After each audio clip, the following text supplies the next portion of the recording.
What if the single biggest thing raising your risk of memory loss later on in life wasn't your genes? It wasn't just bad luck. It wasn't something written into you at birth, but a mistake that you're making right now today without even realizing it. Because that is roughly where the science has landed on this particular point.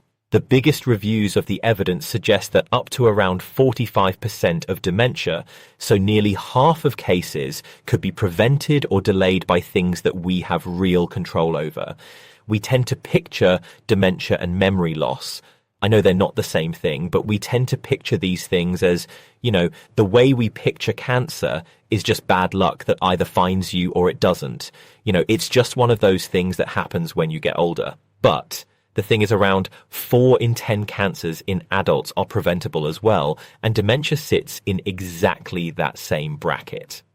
So what I'm going to do in this video is walk you through 3 mistakes that people commonly make in their 50s and 60s that very slowly stack the odds against your brain. I'm going to explain what each one does to your brain, and then right at the end, I'm going to give you the number 1 mistake, the one that surprises almost everybody that I tell it to, and the one that I would fix first if it was me or my own family. My name's Dr. Alex. I'm here to help you cut through all of this noise and help you live a longer and healthier life along the way. Now, I've said this a few times in recent videos, but remember that modern life is built to make you sick very slowly, and modern medicine is built to meet you there once it has already happened, like a heart attack. Ill, but not dead. That is the business model of modern life. Nobody in modern medicine or in the pharmaceutical industry or anything like that, nobody gets paid for preventing anything. Nobody gets paid if you prevent dementia in yourself, but people do get paid when they start giving you tablets and other therapies and other things that you've got to pay for once that dementia has already been diagnosed. And that is why I started this channel in the first place, to help you prevent the diseases that I see all the time in the first place. And here's the thing that nobody tells you about dementia. Dementia doesn't start in your 70s. It starts literally, and I mean literally, decades earlier, often in your 40s and 50s, laying down damage very silently in your brain long before a single symptom actually appears. Now, to see why, you need to know a little bit about proteins. So, proteins are the tiny building blocks that do almost every job inside your cells. And to work properly, they've got to fold up into very neat, precise shapes, if that makes sense. In Alzheimer's, which is the most common form of dementia, certain proteins fold the wrong way and then in turn become a bit sticky. And instead of being cleared away, like all proteins will be at some point, they clump together. They form plaques between your brain cells and sort of create tangles inside of them. Those clumps, they sort of clog up the connections that your brain cells use to talk to each other. And over time, the cells become starved and they die. This is what builds up very early on, decades before a diagnosis actually appears. And the thing is, when we actually scan the brains of healthy volunteers, or when pathologists actually examine the brain after death, they find these sticky proteins literally accumulating 10, 15, even 20 years before that person ever had a problem with their memory. So by the time the symptoms start to show, that process has been well underway for the best part of 2 decades. And I know that I talk about that all the time. I talk about how things start decades earlier than you ever think they do, but it's really important and it's really alarming. Because the flip side is where the good news is. It means that the years where you can do the most about your risk, where you can do all of this good work, are the very years when you feel completely fine and you're most able to make these changes. That window is wide open right now while nothing feels wrong. And that head start is worth far more than any treatment we can offer once the damage is done. But remember, even if you're already suffering from a bit of memory loss, it is never ever too late to start making some positive changes and slowing down that decline and completely changing your trajectory. So mistake number 1 is brushing off and not paying attention to a slowly rising blood sugar over time. If your doctor has ever told you that your blood sugar is a little bit high but nothing to worry about, and you just carried on exactly as you were before with just, the same lifestyle habits as you were before, then this is the first mistake to know about. Letting your blood sugar drift up year after year and treating it as a normal part of getting older is honestly one of the most common things I see. And your brain really doesn't like that. Think about how many people you know with diabetes or pre-diabetes now. It just feels normal, doesn't it? Almost sort of background noise. Oh, everybody gets diabetes these days. But this is a serious disease, and it was rare in the decades before ultra-processed food and machines that now do everything for us. Back then, so back in the age of your great-grandparents or whatever, we ate real whole foods and we moved all day, every day. And that is exactly what protects against a high blood sugar. Even today, in parts of the world where people are active from morning until night and aren't living on packaged food, you barely see pre-diabetes or type 2 diabetes in these parts of the world at all. And here's what high blood sugar does to your brain. So, when it runs high for very long periods, like years, the excess sugar sticks to the proteins all over your body and damages them. And it is especially hard on the tiny, delicate blood vessels that feed your brain, starving small regions of the oxygen and the nutrients that they need. On top of that, the insulin resistance behind high blood sugar seems to stop your brain cells taking up and using energy properly. That link is strong enough that now some doctors actually call Alzheimer's type 3 diabetes to capture how tightly blood sugar and brain health are tied together. This is where a very simple annual blood test earns its place. It's called HbA1c. Most of you will know that, and it measures your average blood sugar over the past 2 or 3 months by looking at how much sugar sticks to the protein in your red blood cells. So one good day or one bad day can't fool it.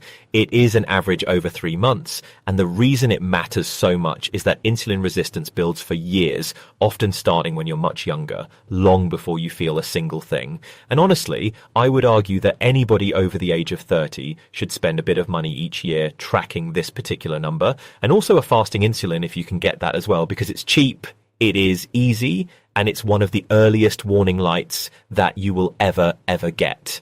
And the fix isn't really exotic or expensive. It's just the stuff that I talk about all the time. It is real food instead of refined carbohydrates. It is walking after your meals, or preferably being active all day and sitting very little, so your muscles soak up the sugar, and also a bit of strength training as well to build the tissue that actually stores that sugar. Every one of those habits moves you closer to the way that your ancestors used to live, all day, every day. And together, they are stronger than any pill that we've got for diabetes. You know, those things that I talked about, so moving regularly, strength work, and cutting out ultra-processed foods, is more powerful than metformin, which is the most common drug that we prescribe for diabetes. The next mistake is so gentle and so reasonable that good and sensible people fall into this without ever noticing. So, as we move through our 50s and into our 60s, we slowly stop doing the things that stretch us. Maybe that's the hobby that used to challenge us and frustrate us. That hobby gets pushed to one side because we're busy or we just don't feel like it these days.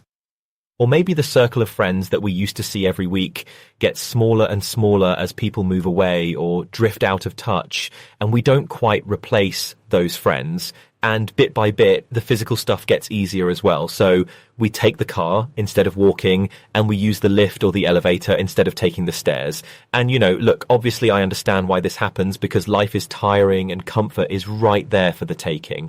And after decades of hard work, you know, it feels like something that you've earned. Why should I always be walking up the stairs at the age of 60 when I've got the elevator instead? I get it. But the thing is, your muscles and also your brain works on a strict use it or lose it basis. Think of the connections between your brain cells like paths worn through a field, like a big, wheat field where people are walking all the time. And there is a distinct path where people walk. Every time you learn something that's really difficult, or you have a proper back and forth, in a conversation that makes you think, or you push your body past what feels easy, you walk those paths and keep them really clear. And you even wear in new paths as well. But if you stop using those paths, like any path across a field, then they will just grow over. Those paths will disappear. That is how you build what's called cognitive reserve, which is a kind of buffer, and it's sort of why two people with the same physical changes in the brain can have completely different symptoms, because the one with more reserve can absorb more damage before anything shows. A very soft and comfortable and isolated life strips away the exact stimulation the aging brain needs the most. The people who stay sharp into old age are, over and over, the ones still doing the things that challenge them. So that might be joining a dance class or a circuit training class or a Pilates class or something like that, or picking up a new language or doing puzzles or reading every day, learning an instrument. It is never too late to learn how to play something. I play the drums and guitar, and I've not done that for a good few years, but I fully intend on picking those back up later on in life. Or it could just simply be staying in the thick of other people's company and remaining really socially active. Anything that makes your brain work a bit harder than it actually wants to absolutely counts here. And then finally, we've got the number one mistake that so many people make. If I could get everybody over the age of 50 to do one single thing for their brain, it would be this. And it's one that almost nobody guesses. The biggest single modifiable risk factor for dementia, according to the major Lancet Commission, that literally pulled together the best evidence that we have, is untreated hearing loss in midlife. This one really does hit close to home for me because both my dad and my father-in-law have pretty bad hearing. My dad he still is a paramedic. He spent his whole working life as a paramedic with the sirens going on full blast.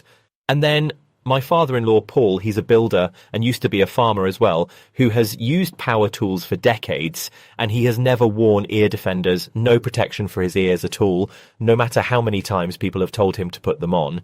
So I've watched up close what fading hearing does to somebody. Now, I'm not saying that they've got dementia. Obviously, I'm not saying that, but it's very clear in conversations, that they can't hear as well as other people their age. And here's how it damages the brain. And there are two parts to it. So the first one is that when your hearing starts to go, and it usually fades so gradually that you don't actually even notice it, your brain has to work far harder to make sense of every muffled, half-heard word. That constant effort drains resources away from memory and thinking, and it literally runs all day, every day, for years. The second one, and this is the bigger one, people whose hearing is fading slowly pull away from the world around them. Conversations become tiring and a bit embarrassing sometimes, so they stop going to the noisy family dinner. They stop phoning friends, they stop joining in conversation, and they retreat into a smaller, quieter life. That withdrawal, that lack of stimulation and connection is exactly the soil in which cognitive decline takes root.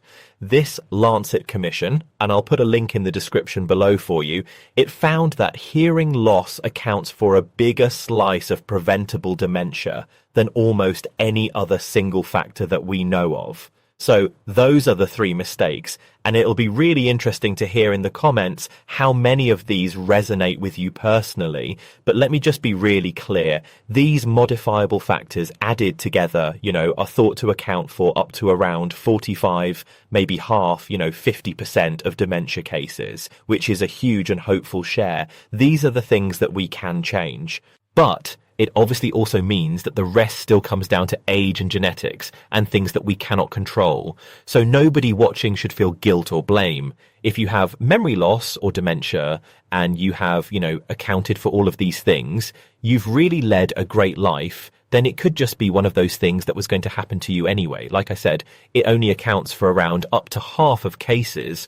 The whole point of this channel and everything I talk about is trying to increase your odds, trying to stack the deck in your favor by doing the things that we can control. Remember, treating your hearing keeps you in the conversation. It keeps you engaged. It keeps you connected to other people. And connection is one of the strongest protectors of the brain that we actually have. Treating your hearing, which is gradually fading, just as a bit of vanity or something to put up with while you turn the telly up louder and louder every year, that is the real mistake. Getting it checked is really, really easy. Most high streets have a hearing centre or an optician's that will also check your hearing as well, or a pharmacy that also checks your hearing. Yeah, loads of places do it. It is quick.